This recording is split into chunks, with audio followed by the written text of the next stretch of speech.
All right, welcome to our next class on CSE 103. Last week we talked a little bit about communism and how its influence is dependent on the evolution philosophy. Now we're going to continue. We left off talking a little bit about the money and how money is controlled.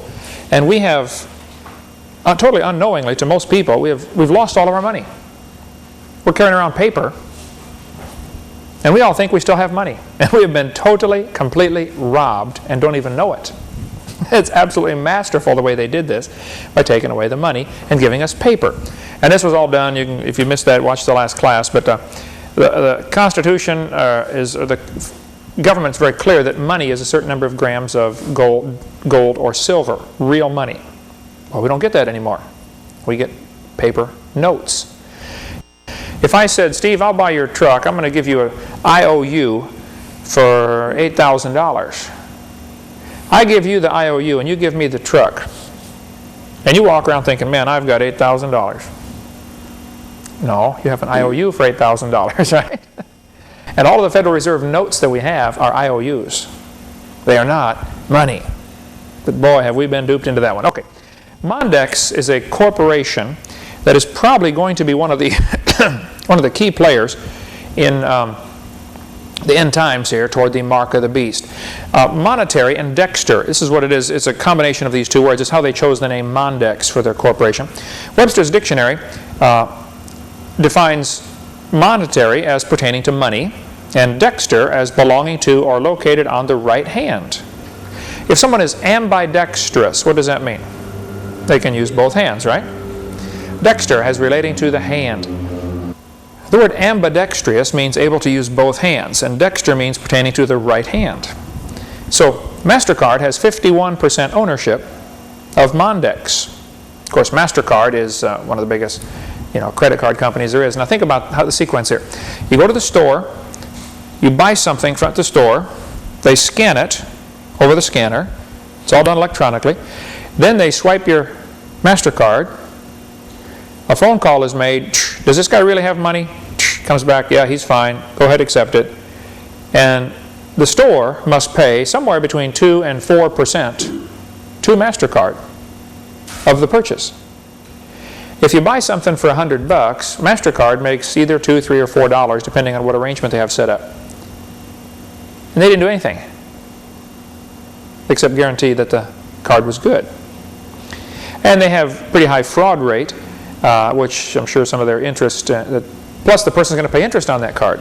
So not only is it the interest you pay on your MasterCard, every time you purchase, the store must pay 2 or 3 or 4 or 5% to MasterCard just for the privilege of letting you do that. That gets to be an awful lot of money if you buy something. We bought a car once, not a new car, we bought a used car for my wife on a credit card. And the MasterCard made a fortune off of that, 2 or 3%. I think it was like $9,000, for this used car, or $10,000, and it amounts to a few dollars. It's just one transaction. So the same phone call. It didn't cost them much of anything. One of the leaders, Robin Kelly, said, "This is the final stage in becoming a global reality," said Robin Kelly of Mondex International. "With MasterCard's backing, there's nothing to stop Mondex now from becoming the global standard. You need to keep an eye open for smart cards. They are coming next. You guys in the military already have a Mark card, which has an enormous amount of information in there. It's a little computer circuit built right into a card. You got yours with you? You got to have it with you, right? Steve, you got yours? That little Mark card. The next step is very simple. It becomes a little microchip, and it's injected in the right hand. I met last night, I was in Little Rock, Arkansas, and I met with, this morning I was in Little Rock, but I met with Carl Sanders. Carl Sanders has been a friend of mine for years. He is one of the guys who helped invent the little microchip. And he travels all over and speaks on this topic. He's a Christian and shows people, look folks, we are very close to the coming of the Lord. 20 years ago, the prophecy that everybody would receive a mark in their hand or in their forehead before you could buy or sell, 20 years ago, that was people laughed at that prophecy. Yeah, right. How are you going to get a mark to buy or sell? And Carl Sanders has a lot of information how the Greek word for mark is etching, and microchips are etched in the silicone. And he goes through a whole series of how it fits exactly what the book of Revelation says is going to happen. Some type of little chip is probably what's going to be the mark of the beast, and it's going to be in the right hand or the forehead. Anyway, smart cards are here. SET technology means secure electronic transaction. Everybody that uses their credit card, of course, wants to make sure, is this secure? Are you going to give my credit card number to other people so they can charge stuff? You know, it's assumed that the card is secure. It's called SET technology. It's interesting they chose that name because Set is the Egyptian god of evil, or Satan. It's just a coincidence, I'm sure, but AT&T Lucent Technologies purchased the franchise from Mondex, USA. Their logo is the symbol of the solar serpent, the red dragon, which is Lucifer. How many have ever seen Lucent Technologies' red circle? You see it all over the place on telephones. I mean, there's a huge corporation. Lucent is composed from Lucifer and Enterprises. They seem to be quite flagrant in naming their products. Styx is the name of one of their products, which is a river in Hades, according to the Satan worshippers. Janus, that's the two-faced god. You can use Janus, I believe, to order stocks or bonds or something like that. You ever heard of Janus? That's the two-faced god. Now, I'm not saying everybody involved in this is evil. Half the folks probably don't even know. But Satan does have plans for a one-world government. And you have to control the money. People will not be able to buy or sell without their authority. Right now, if you did not have any cash and you didn't have a checkbook and you went to the store to buy something, what would they do? They would not let you buy it, right? It's just going to be very simple. I don't think there's going to be a big thing where Christians get to stand up and say, I'm refusing to take this mark, you know, here, chop my head off. It just won't be an opportunity like that. I think it'll just be a quiet, gradual choking of the system where if you don't have this mark, you just simply don't buy. No stores will take cash anymore. No stores will take credit cards. Anyway, this is the things I've been told about some of this, so you can read it for yourself and check it out if you'd like. There's email and website to get information. But Lucent Technologies is naming their products like Styx and Janus. Inferno, promoted with a quote from the Inferno, a story about Lucifer in the bowels of hell. This company deliberately chose to move their new offices into 666 Fifth Avenue in Manhattan. That's what I was told, and I saw the picture of the building, 666 on the building. Now, whether they moved since then or not, I don't know, but that was, somebody sent me a video about that. There's a lot of information going around. Okay, Karl Marx's next plank in the Communist Manifesto. We've been going through his 10 planks in the Communist Manifesto. Number 6 was government ownership of communication and transportation. Right now, the government owns just about every car in the United States. You probably think that you own a car, but you don't. When the car was manufactured, a certificate of, I think they call it a certificate of manufacture, was created. It was sent to when the car entered the state of Florida, the state of Florida kept the certificate of origination, is what it's called. They issue a certificate of title. You then, when you bought the car, they gave you a certificate of title. Now, if you buy a brand new car, only if you buy a new car, and only if you pay for it with silver or gold, then you can demand that you get the certificate of origination. Now you really own the car. You don't have to buy license plates. You don't have to, because really, buying a license plate is renting the car off of the state for a year. And in some states, the license plates are incredibly expensive. I mean, like in California, if you own a new car, they rate it by how much the car weighs and how many horsepower it is, and just your plates might be $400 a year, every year. So the government right now has control of transportation. This is one of the Communist Manifesto planks, and we have slowly allowed this to happen and not realize what we've done. Very few people even realize this has already been accomplished.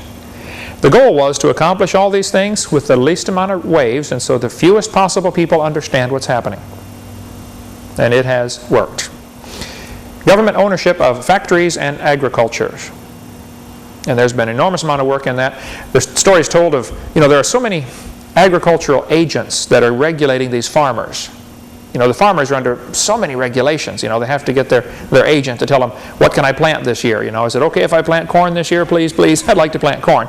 No, there's too much corn on the market. Why don't you plant soybeans this year? They tell them what to do. Two government agents were meeting one morning, and one of them was crying. And his friend said, what are you crying about? He said, my farmer died. They have about one farmer per agent. There are that many agents out there. It's unbelievable what's happening. And more farmers are finding it more and more difficult to keep going under all the bureaucratic regulations. So small farmers are going out of business, and they're selling out to the huge co-ops, and there are gigantic farms being created, just like they have in the Soviet Union for years. Now in the Soviet Union, the efficiency is real bad. If they bring in, if they plant and if they harvest 100 bushels of corn, only about 10 or 15 bushels makes it to the store. There's so much waste. I mean, this is all a communist system over there, and the guys who's plowing the field, he doesn't care. He's trying to get in his 8 hours. He could care less about that field, okay? If it's tractor's low on oil, oh well, tough. It's not my tractor, it's the government's tractor. Private property ownership is the only way things like this can possibly work. So, Communist Manifesto, plank number 7 was government ownership of factories and agriculture. And it's really pretty incredible how far along this has already succeeded in America, where they tell the farmers what they can plant. They now have satellites up in Europe, well, satellites all over the world, but they're spying on farmers to see if they have more cows than they're allowed to have, or more sheep than they're allowed to have. They can actually count them from the satellites. Oh, you're cheating, you've got more than you're supposed to have, or you're planting more stuff than you're supposed to have. We have just about lost this battle, folks. Number 8, his goal was government control of labor.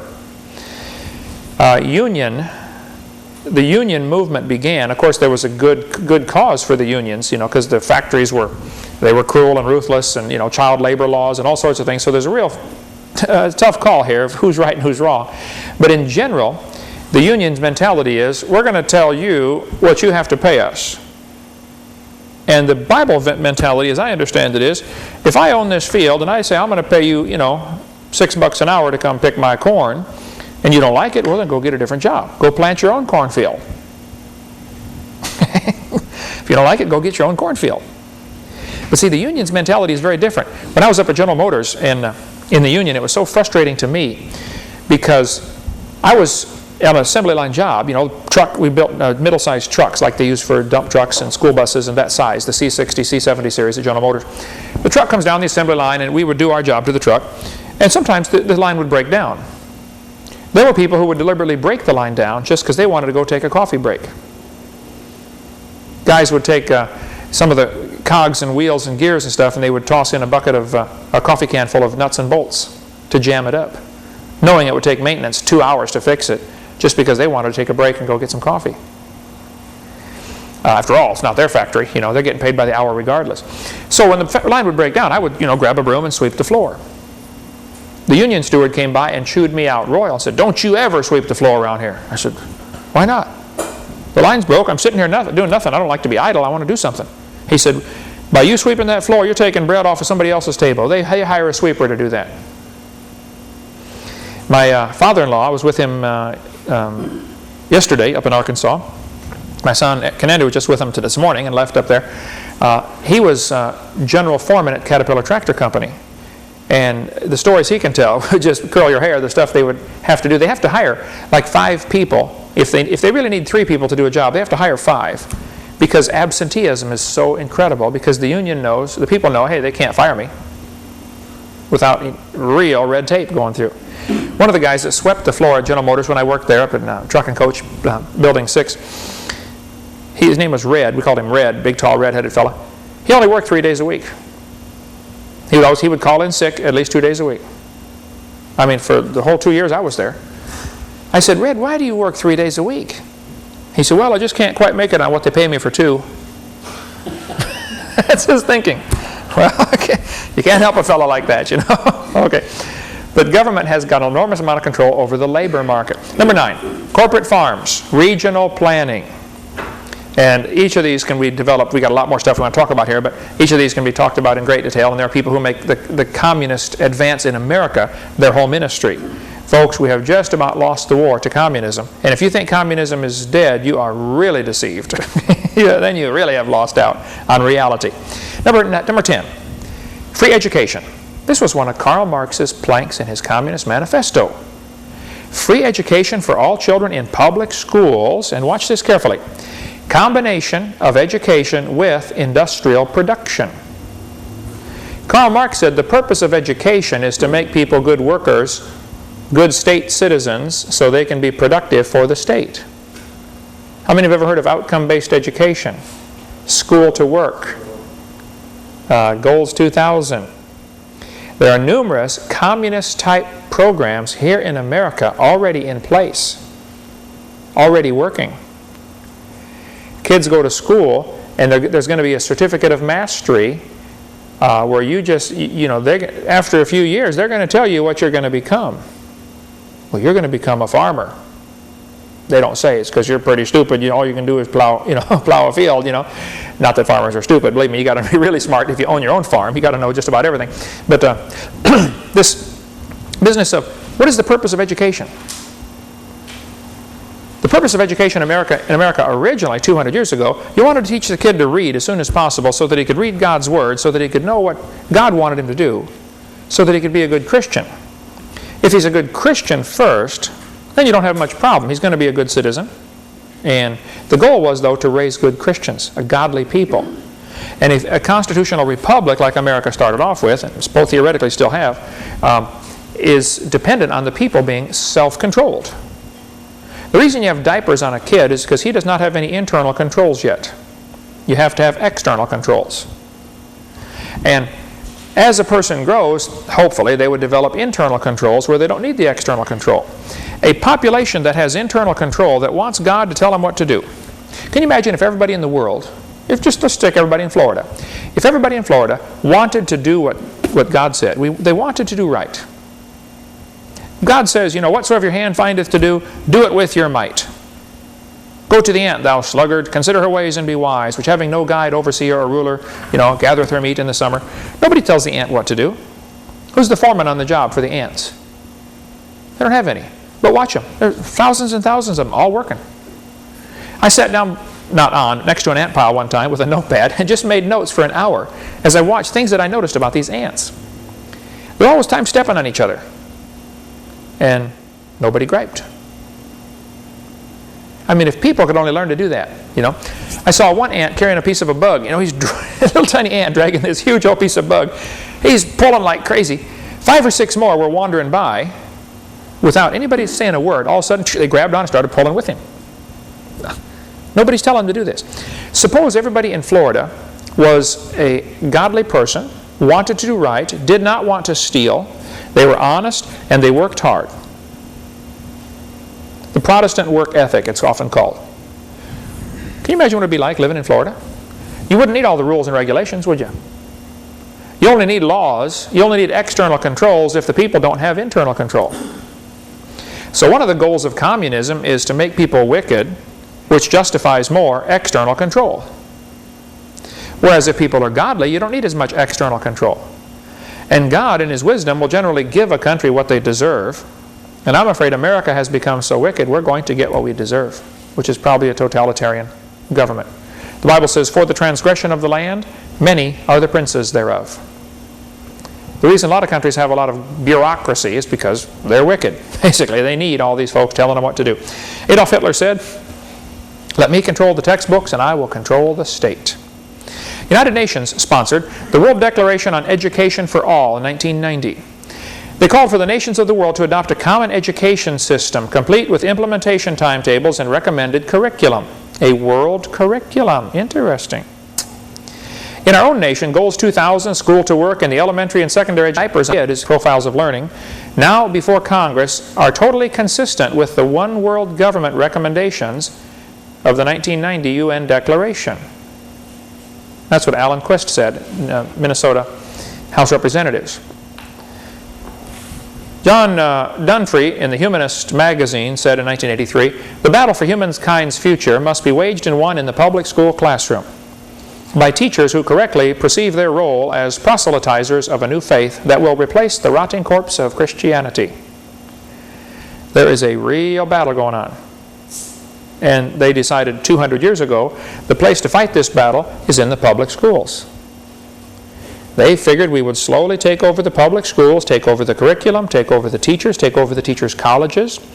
It started with the teachers' colleges. Some people got in key positions in colleges that teach teachers. And then they train them with this humanist thinking, and this spreads on then, and it has permeated our system. Okay? This fellow said, every child who enters school at age 5 is mentally ill because he comes to school with allegiance toward our elected officials, founding fathers, institutions, government, patriotism, nationalism, sovereignty.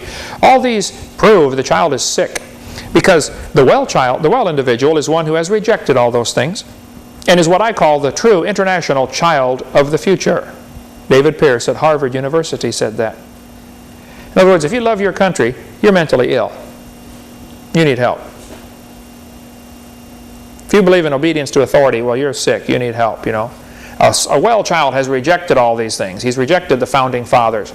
You know, it's interesting. Go pick up some history textbooks today.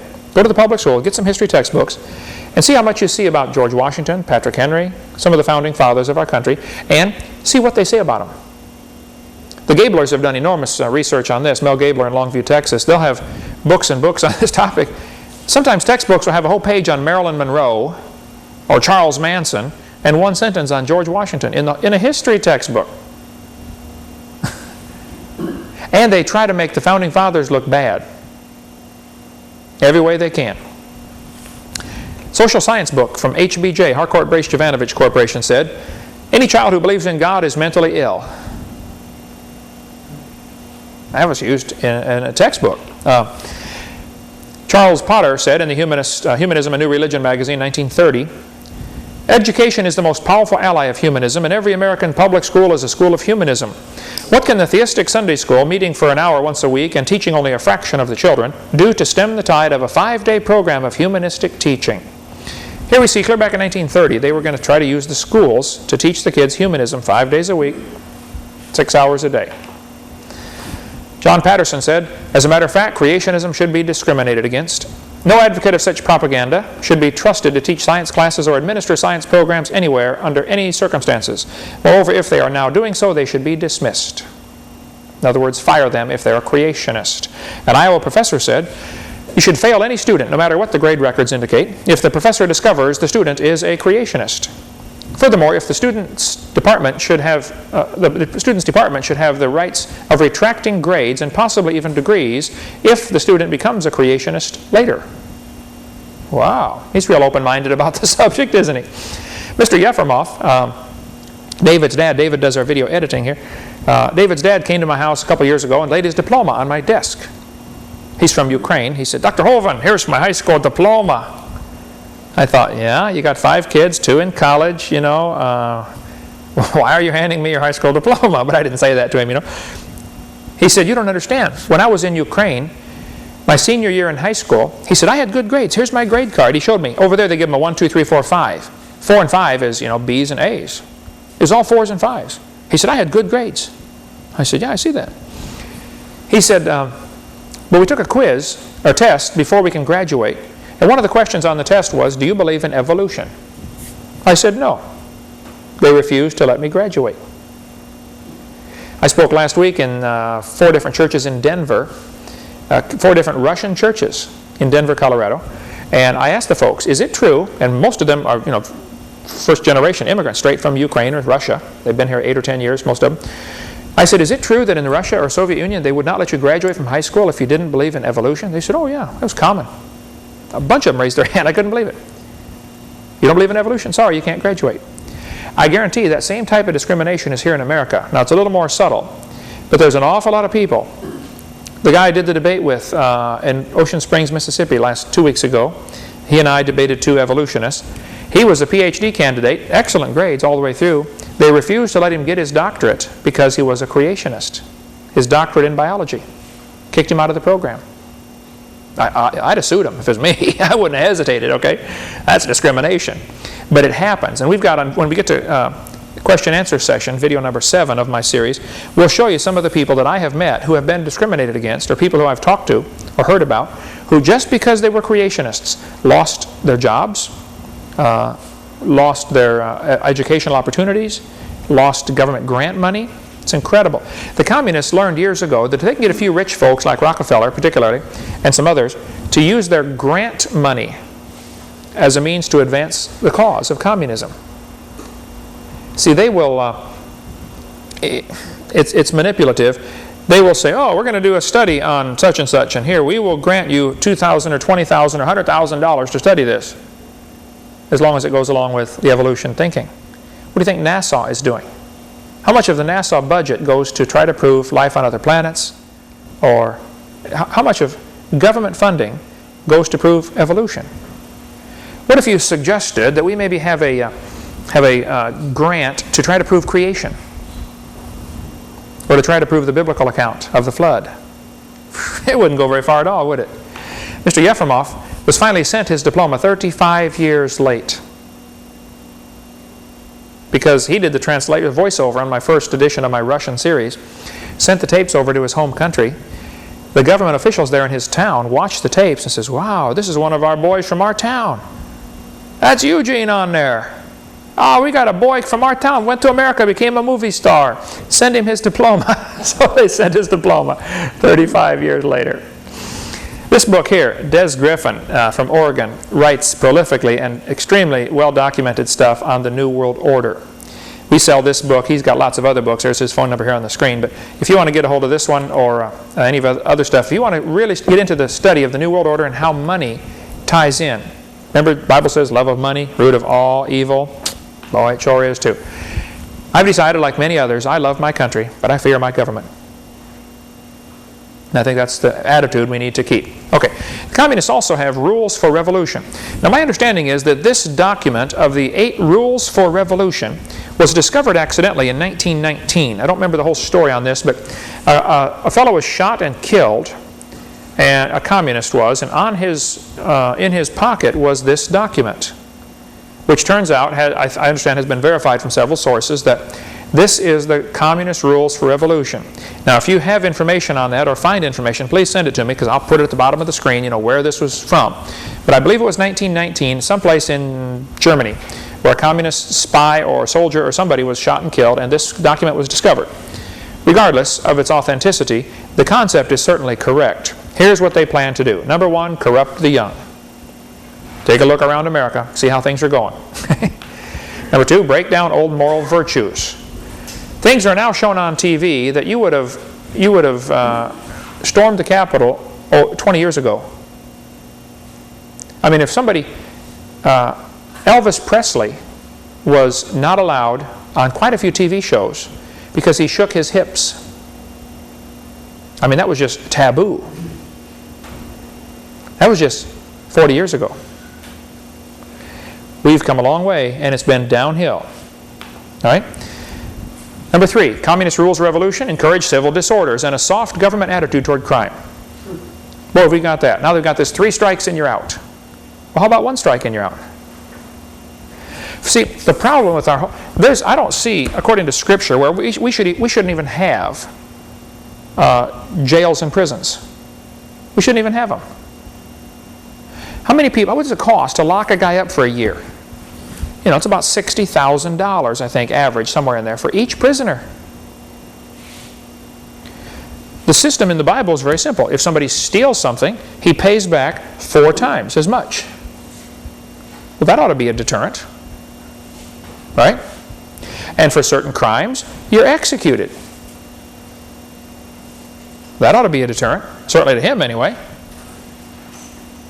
And that system, the beauty of it is its simplicity. It just flat works. Now, some have argued, well, look at, what if somebody gets executed for a crime, you know, capital punishment, and it turns out later they're innocent? That certainly has happened. The Bible had a very clear system. Nobody gets executed unless there's 2 witnesses. At the mouth of 2 or 3 witnesses. So, if a murder is committed and there aren't 2 or 3 witnesses, you might prove the guy guilty of murder, and there might be some things you can do there, but he can't be executed without witnesses. So that way, that's a fail-safe method, I think. And Ray Comfort in California, my crazy friend, Ray Comfort, has a great message on that. You can get a hold of raycomfort.com and get some of his. He's got tremendous messages on. You never met him, have you, Eric? You need to go out there and meet him. Next time you're in Southern California, you got to meet Ray Comfort. The guy's, he's crazy. Anyway, number 4, divide the people into hostile groups. Get them to argue about subjects like race or religion, you know. Break them up so they're arguing with each other. This makes them ineffective as a team, you know, and easier to take over for communism. Number 5, get the people's minds off their government. Focus their attention on athletics or sex. You know, in 1896, the first Olympics, only 311 athletes participated. How many channels right now? Let's say you're flipping through the channels and there are, what, 40 channels on a cable program. How many of those channels are devoted to athletics or sports of some kind? 4, 5, 6 whole channels just for sports? We've gone nuts on sports. Now, there's nothing wrong with sports necessarily, but the sports is a distraction. It's a tool to keep us distracted where we don't think about what's happening in our government. And it's working very well. Here's an advertisement for a 50-inch TV. It said, "Football is a religion. Build a nice church." And this is the attitude some folks have. Okay, number 6. Get control of all the media, like CNN, the Communist News Network, with Ted Turner and Hanoi Jane. And praise God, I understand she's been saved. That's great, okay? Thrilled for that. Ted needs it. Ted needs it also. But controlling the media, can you imagine if you were told 60 or 80 or 100 years ago, your job is to get control of all the newspapers in America? Well, how would you do that? Well, they decided what they could do. The communists had a meeting, or the one world-minded folks had a meeting and said, you know, they looked at all the newspapers in America. Everybody was independently owned. And they said, you know, there's 25 key papers. If we can gain control of these 25 papers, we can probably either put the others out of business or cause them to have to merge with us or gradually buy them out, you know, competition. Rockefeller hated competition. He said competition is a sin. That was his attitude toward it. Rockefeller with Standard Oil had, I think, a 90% monopoly of gasoline sales in America before the government made him break it up, broke up the monopolies. You studied that in history class. Rockefeller would go into a town, and if there were 10 gas stations, he would buy as many as he could, hopefully at least 6 or 7 or 8 of them. There was always a few, 2 or 3, that just refused. You know, this was my granddaddy's, you know, station, and we're not selling. I don't care what you offer us. We're not selling. Okay? So if gas at that time was selling for 20 cents a gallon, Rockefeller would tell all the stations in town, the ones that he owned in that town, I want you to sell it for 16 cents a gallon. Less than the cost of buying it. They'd say, boss, it costs us 17 cents to buy it. We sell it for 20. We make 3 cents. He'd say, sell it for 16 for the next 3 months. He would lose a lot of money for 3 months. What would happen to the other 3 stations? Go out of business. Now he owns every gas station in town. So guess what happens to the price? Up to 23 cents a gallon. You got to make the money back, you know, that we lost. I mean, that's the type of thing they did. And the government got involved, right or wrong, I don't know, but they did, and tried to break up some of these monopolies. Okay, David Rockefeller of the Rockefeller dynasty, Grandpa John D. Rockefeller was the one who started this. John D. Rockefeller, if you read the story about John D., it'll just blow your mind. The guy lived to be 90 years old, but 90-some years old.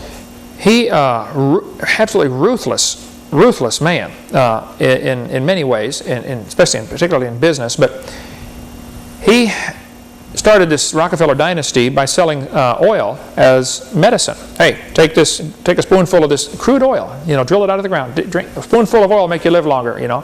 Snake oil salesman. And developed a huge monopoly, a huge amount of money selling oil. That later led right into our modern medical movement. The AMA, the medical profession, is tied in strongly with the drug cartels, which is tied in strongly with the Rockefellers. And it all goes back to money. Anyway, let's read what he says here. Rockefeller is an international billionaire, a humanist, a CFR kingpin, that's the Council of Foreign Relations, okay, the kingpin. He's a founder of the Trilateral Commission, a world order godfather, and in all probability the high school graduate voted most likely to be hanged for treason. He voiced his praise of the controlled U.S. media for keeping their oath not to divulge the globalist plans to the public. Speaking to his fellow conspirators at a meeting in 1991 in Baden, Germany, one of the famous Bilderberger meetings. How many have ever heard of the Bilderbergers before? Okay. This is a group of folks, they meet once a year to lay plans for how can we gain more control of the world. Rockefeller said, "We are grateful to the Washington Post, the New York Times, Time Magazine, and other great publications whose directors have attended our meetings and respected their promises of discretion for almost 40 years. He went on to explain, it would have been impossible for us to develop our plan for the world if we had been subjected to the lights of publicity during those years. But the world is now more sophisticated and prepared to march toward a world government. The supranatural, means above national, supranational, sovereignty of an intellectual elite and world bankers is surely preferable to the national autodeterminism practiced in past centuries. What he says here is, we'd be better off with a world government with bankers, like himself, in charge, instead of every nation running their own people. His mentality was, we need a one world government. It's always been that way, and they work toward that very hard. And Rockefeller and their clan have been one of the primary people involved in aiding communism. They kept communism alive because you got to have an enemy to justify all this big arms race we got going on here. Pretty soon people get sick and tired of paying all this money for, you know, missiles and submarines and aircraft carriers when, for what, you know? There's no enemy. Many wars could not have been fought if we hadn't gone off, if it weren't for going off the gold standard. During the Civil War, when they're on the gold standard, you got to have gold. You just can't buy ammo otherwise. Gold and silver. You got to have real money. Well, if all you got to do is crank up the printing press and print more paper money, well, that's simple to do. There's an awful lot of tragedy in the world. A lot of people died in wars that could not have been fought were it not for this love of money stuff we talked about earlier. Okay, here's what some of the news media anchors have said, like Richard Cohen, senior producer of CBS Political News. He said, we're going to impose our agenda on the coverage by dealing with the issues and subjects we choose to deal with. Let me stop right there. Anytime you see something in the news for quite a while that's really kind of stupid, like the O.J. Simpson thing, almost a year of all kinds of coverage on O.J. Simpson, anytime you see that, antennas ought to go up and you ought to think, okay, what are they trying to cover up? What they were covering up in that case was Bill Clinton's trying to give China most favored nation status and trying to give a Los Angeles port to China. They were going to allow the communist Chinese to have some property in Los Angeles. Well, guess what they would do? They would bring in drugs by the boatload.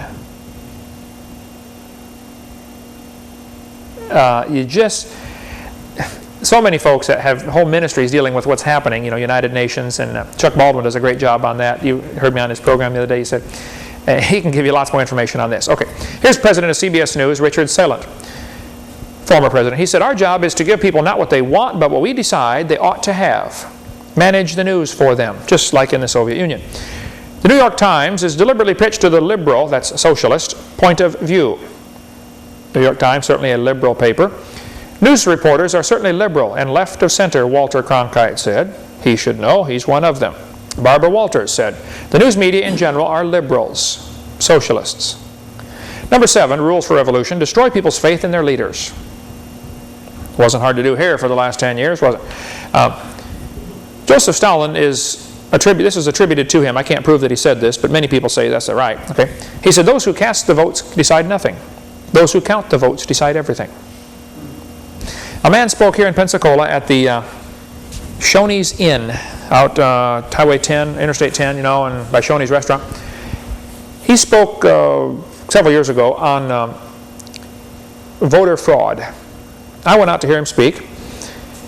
He said that they had gone, during the primary, when Pat Buchanan was running to be presidential candidate, they suspected voter fraud because every place the votes were hand counted, Buchanan won. If the computer counted them, Bob Dole won. So he said that they went to some place where they have these voting machines. After the primary's over, Bob Dole won, you know, and then lost the presidential race. They went to this place and they got 10 ballots and marked them all. Pat Buchanan, Pat Buchanan, Pat Buchanan. Fed them into the machine. 6 of them registered for Bob Dole.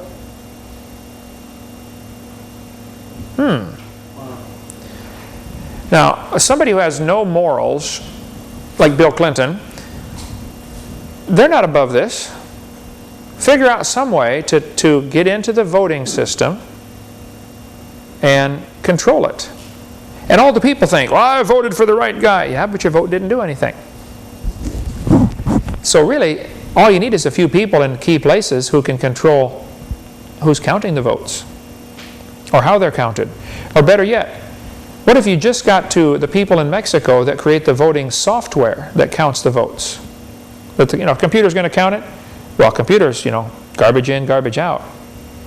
Suppose you could write the software in such a way that all you had to do was give it a secret code and it would make the election come out the way you wanted it. Many people think that is what's happened. That has been what has happened here in America. Number 8, calls the registration of all firearms. You want to control a country, you have to have people unarmed. All the lions got together for a conference one day and voted that, certain animals have horns that are just too dangerous. They should not be allowed to have horns that are quite that dangerous. We should trim those horns way back and round them off and maybe put some safety tips on the end. Wouldn't the lions all vote for a bill like that? Sure. Of course they would. What's happening is we've got a bunch of people who want a one-world government. They're meeting trying to put rules and regulations on gun control. And their motive is make us unable to defend ourselves. We'll talk a little bit more about gun control right after a quick break here and show you the Hovind attitude toward gun control coming up soon. Thank you. All right, let's talk about gun control. It is attributed to Vladimir Lenin that he said, one person with a gun can control 100 people without one. All you got to do is look at any concentration camp or prison and you see this is exactly correct. Picture this scenario. You're in the bank waiting to cash a check or something. A guy walks in with a gun and says, everybody lay on the floor. Well, everybody lays on the floor. He has the gun. Now, picture this scenario. Everybody in the bank has a gun. Everybody's carrying a concealed weapon. They don't want to hurt anybody. They just want to protect themselves just in case, so they're all carrying a concealed weapon, like I do most of the time. Somebody walks into the bank, says, everybody lay on the floor. So 100 people pull out their gun. Sir, you lay on the floor. Right? That's all it takes. Gun control is not about guns, it's about control. Lenin called for disarming the people. Stalin called for gun control. Hitler called for gun control.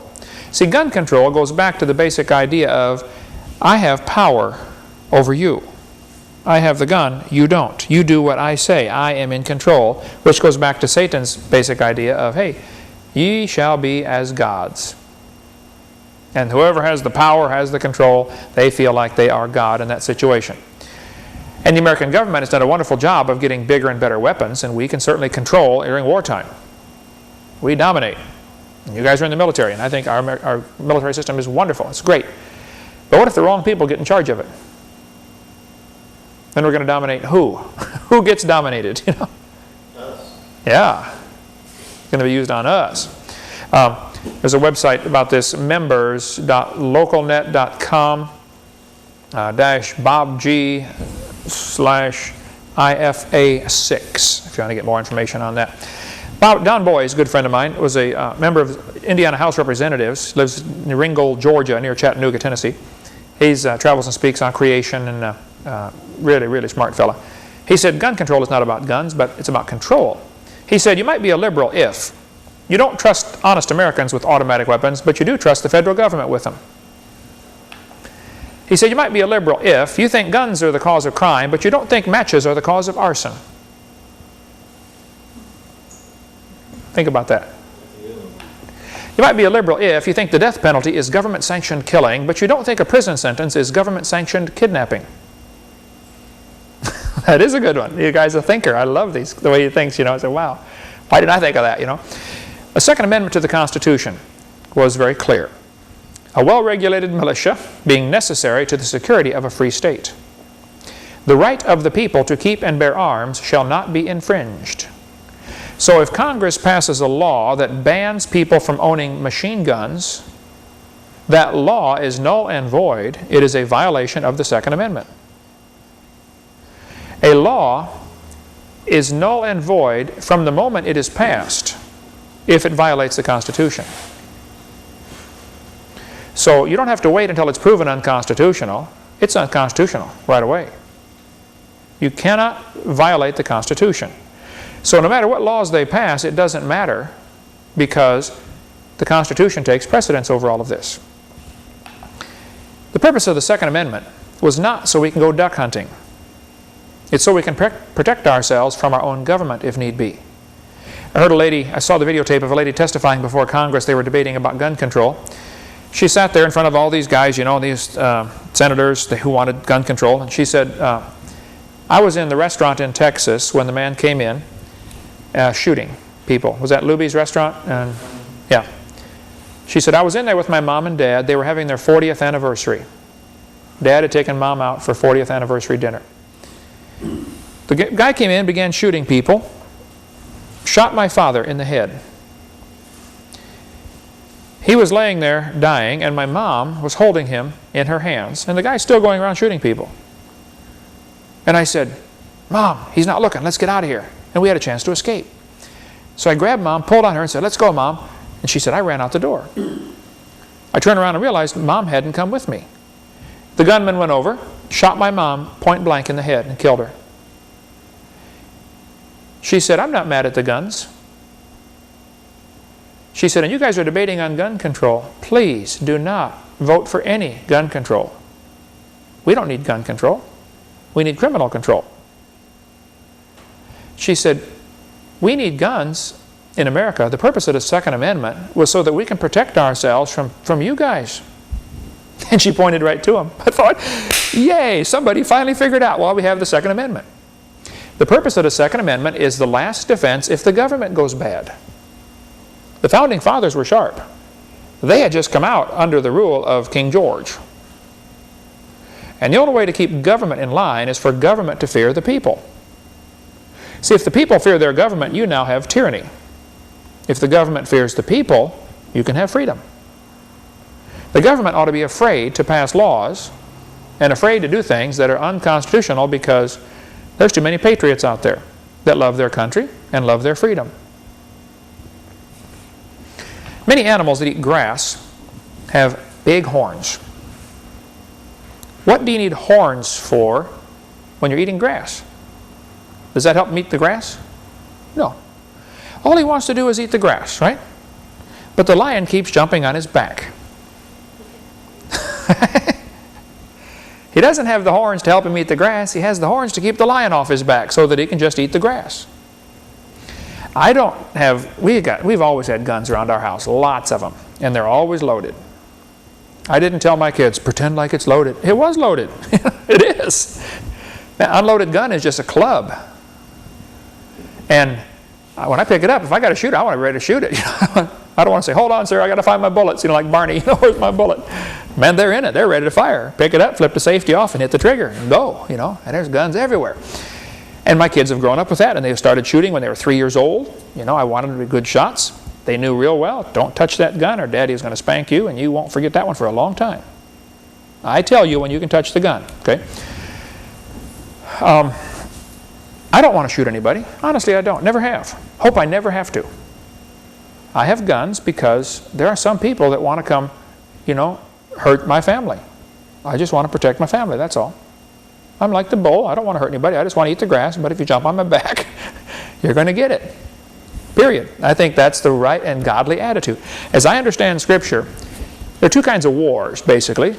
There are wars of aggression, where you're trying to take over somebody else's property. That's wrong. Then there are wars where you just have to defend yourself because somebody else is having a war of aggression against you. Now, if you are the aggressor trying to take somebody else's land, you're wrong. Okay? They ought to shoot you. They have a right to shoot you. It's called self-defense. But if somebody's coming to take away my property or harm my wife or my children, I have a right to defend myself. That's a universal common sense law, the right to self-defense. And that's what guns are about. And gun control is going to be slow, gradual choking down where you no longer have the ability to defend yourself. The Lions held a conference to outlaw horns on animals. They said it was dangerous to allow these untrained animals to have such dangerous weapons. They cited examples where some animals had been accidentally harmed by horns. We need to outlaw horns on the animals. Well, why would the Lions hold a conference like that, do you think? Obviously, they have an ulterior motive, don't they? Remember when the kids got shot in Colorado? Right away, the liberal media jumped on the gun control issue, didn't they? Those kids broke 18 gun laws breaking into that school, or going into that school, shooting everybody. They violated 18 gun laws. Do you think 2 more gun laws would have helped? How about 10 more? Maybe 20 more? They don't care. Criminals don't care about the laws you pass. The purpose of those laws is only to get the honest citizens to become criminals by breaking those laws. Liberal media jumped on gun control. You know, maybe the real issue is, should we have public schools? Should we teach the kids evolution? That's what caused that gun control thing, or caused the Columbine shooting. Those 2 kids were strong believers in evolution. They did the shooting on Adolf Hitler's birthday. We'll get into more on Hitler in a little bit. They shot Isaiah Shoals just because he was black. They shot Cassie just because she believed in God. Eric's t-shirt said natural selection. They spoke German to each other in the hallway. Nothing wrong with German, ich spreche ein klein bisschen Deutsch. But this was a evolution. Evolution was the foundation philosophy behind what happened at Columbine High School. I'm convinced of that. See, blaming guns for Columbine is like blaming spoons for Rosie O'Donnell being fat. It is not the spoon's fault. Okay? And it's not the gun's fault that those kids got shot. It's the person's fault, okay? I love that. Somebody sent me that picture of the back of a van. Some guy driving around with that on there. That's so good. I thought, why didn't I think of that? You know? Maybe the real issue is, should certain criminals be publicly executed? If executions were swift and public.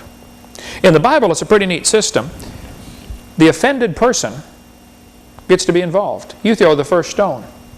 I mean, if somebody murdered your wife or husband or kids, there's a normal, natural anger that gets inside of people.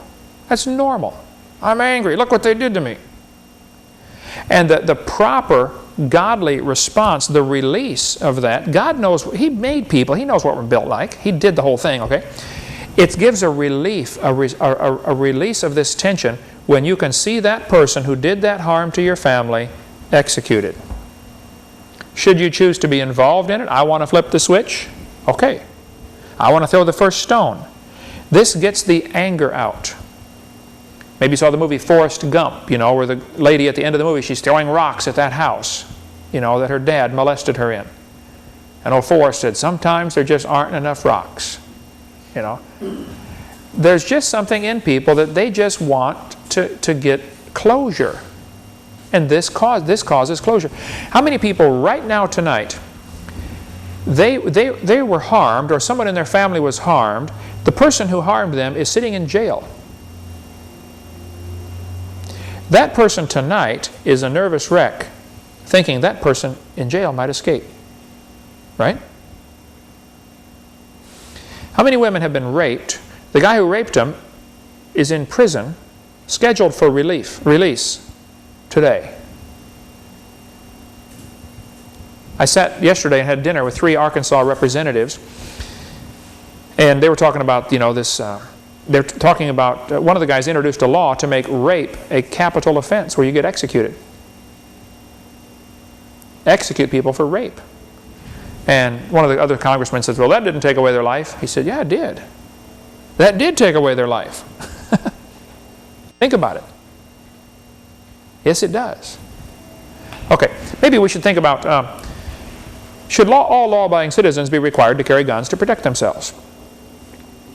Suppose every teacher in Columbine High School was required to be armed and the kids all knew it. Do you think they would have gone down the hall shooting everybody? No. One of the auto parts places, it wasn't AutoZone, but DAPS or one of those, I forget, national chains, decided that they're going to have signs put on all their doors, no guns allowed. No guns allowed on these premises. What does that sign say to a criminal? That says, rob me. Doesn't it? Duh. You don't need to be a genius to figure it out. And so the National Rifle Association, NRA, or else the Gun Owners of America, which is even a more conservative properly thought out organization than National NRA, Gun Owners of America, GOA.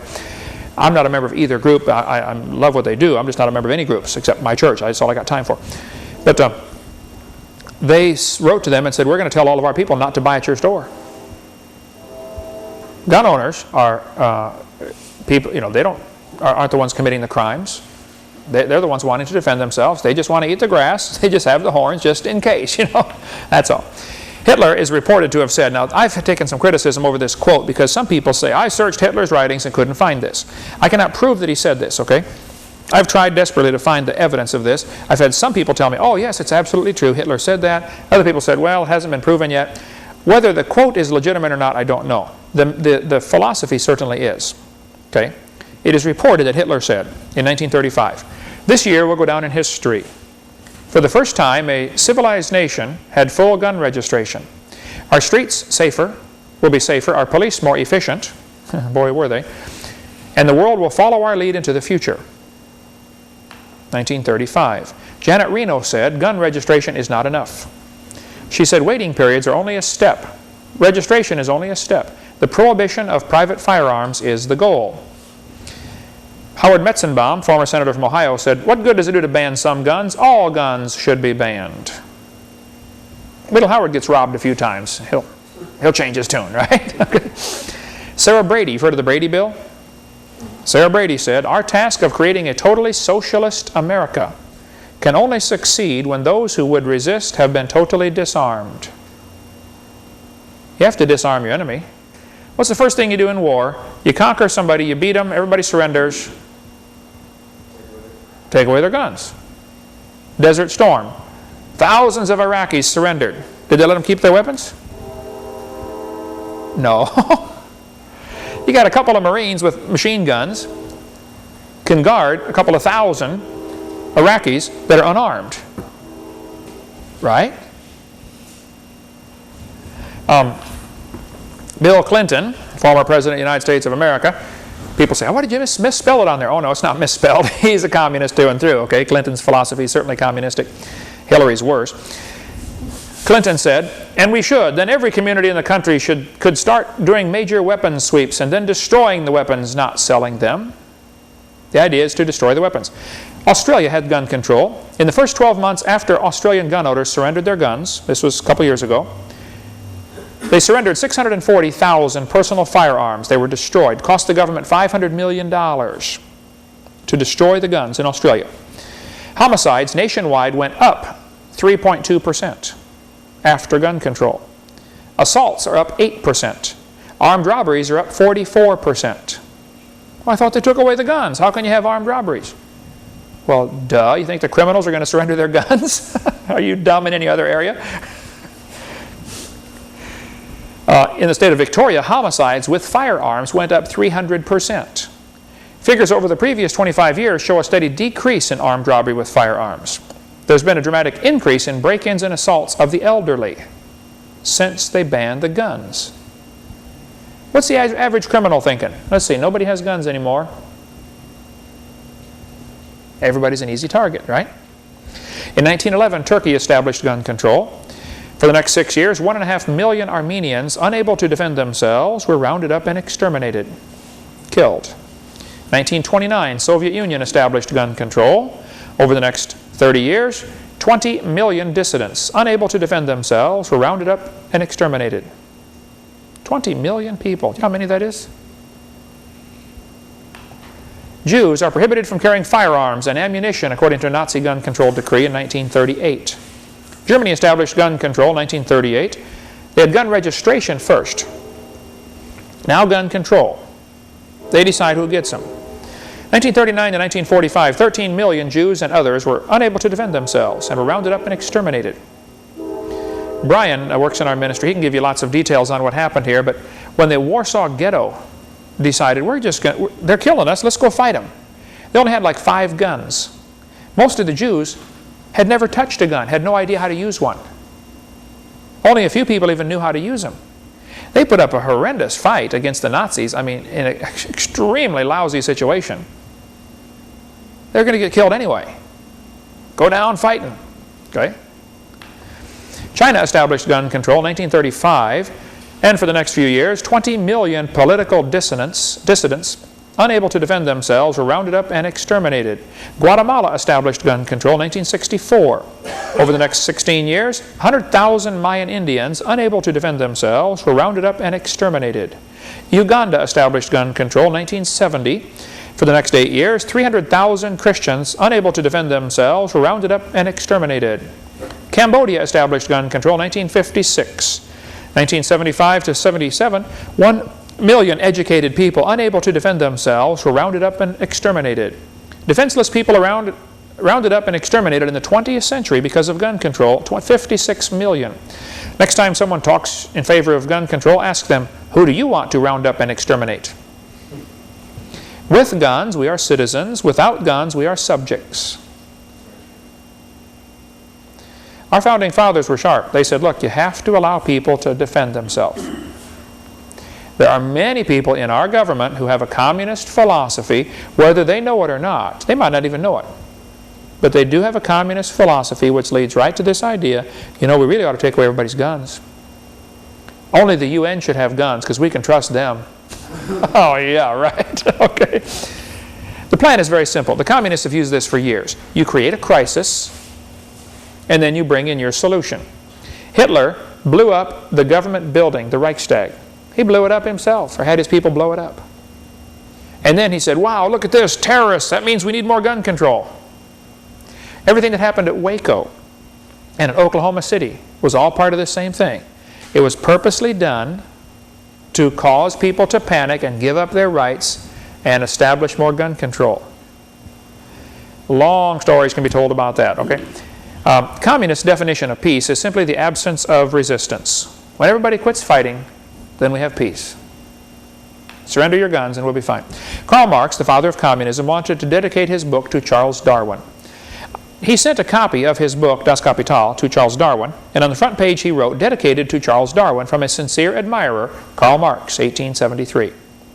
Karl Marx knew full well communism couldn't survive without evolution as a philosophical base. I read somewhere, I don't remember, I think it's in The Long War Against God, Karl Marx, when he read Darwin's book, he wrote a letter to Engels, who supplied all of his money, because Marx was a loser, never worked a day in his life. He said, Engels, I just read this book by Darwin. This is perfect to justify our theories of communism. Well, all through his speeches, Karl Marx referred to evolution. Notice this. Marx often bowled over opposition with mountain-moving declarations of superconfidence. Historical evolution is on your side, he shouted to followers. Capitalism, brought into being by the laws of historical evolution, will be destroyed by those same laws. All you got to do is read through Karl Marx's stuff and you'll see him referring to evolution over and over again. This was the philosophy. Comrade Stalin, communist, entered school. He went to a Christian school as a child. While still a pupil at the ecclesiastical school, Comrade Stalin developed a critical mind and revolutionary sentiments. He began to read Darwin and became an atheist. Now, Joseph Stalin read that book. That changed his life forever. Here he was going to a Christian school, became a communist, became a revolutionary, became an evolutionist. Missionaries have said, when they work in a country like China, when the communists came in and took over China, missionaries were all over China.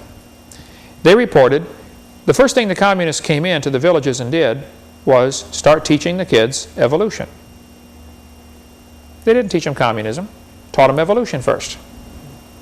You got to have evolution first, and then you can teach them about communism. First you got to take away God, then put man in his place.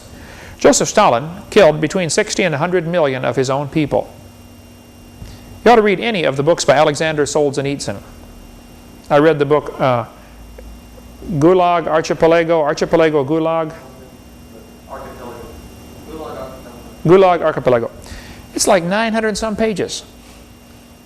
Somebody said, Brother Hovind, I want you to read this book. It's great. I thought, yeah, right. I read 2 books a week as it is, and I'm swamped. I don't have any more time. I said, okay, I'll just read a few pages. I couldn't put it down. 900 pages. This guy lived in the concentration camps. He was there for 15 years. He now, I think, is still alive, isn't he, in Vermont? He's getting pretty old. Alexander Solzhenitsyn, has written extensively about communism, life under Joseph Stalin. Joseph Stalin's daughter became a Christian. Interesting. When the communists attacked Poland during World War II, see, Germany and Russia had an agreement that they wouldn't fight. Hitler had no plans of keeping that agreement because he thought the Slavic people were half Aryan, half ape. We'll show you in a minute about that. But when they attacked Poland, the Polish army put up an incredible, ferocious resistance, but they were just outnumbered and outgunned. It was just absolutely no chance of winning. But like Churchill said, sometimes it's better to fight when there's no chance of winning than to be slaves.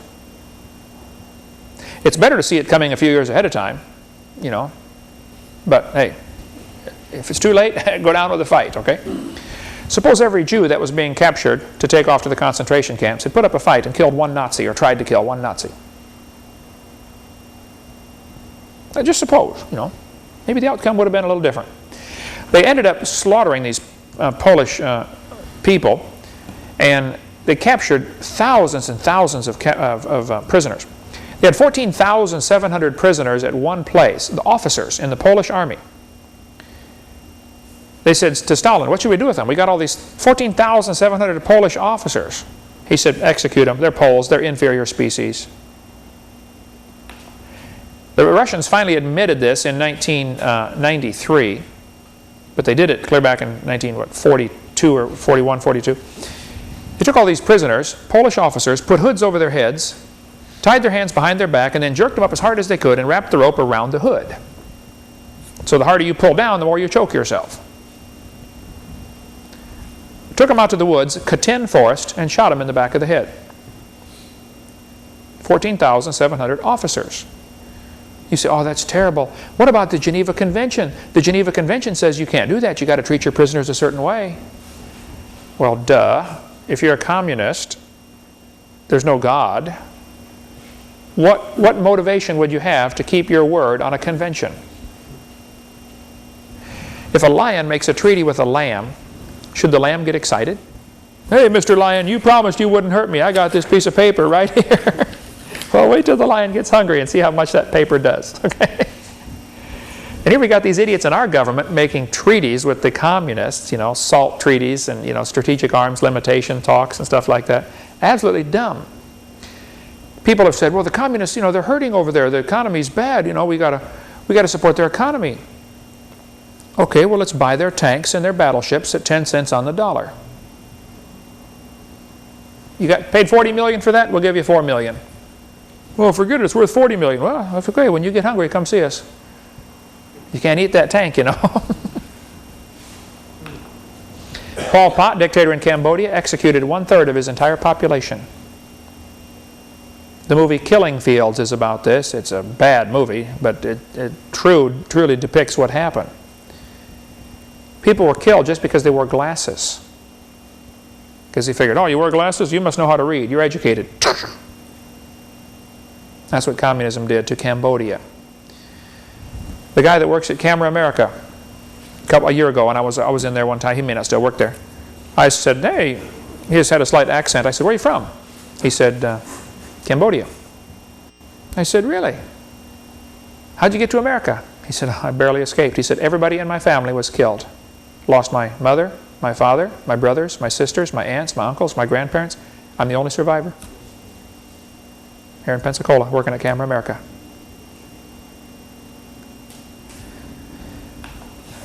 In 1975 to 1979, the Khmer Rouge in Cambodia, Pol Pot was the leader, they began executing people.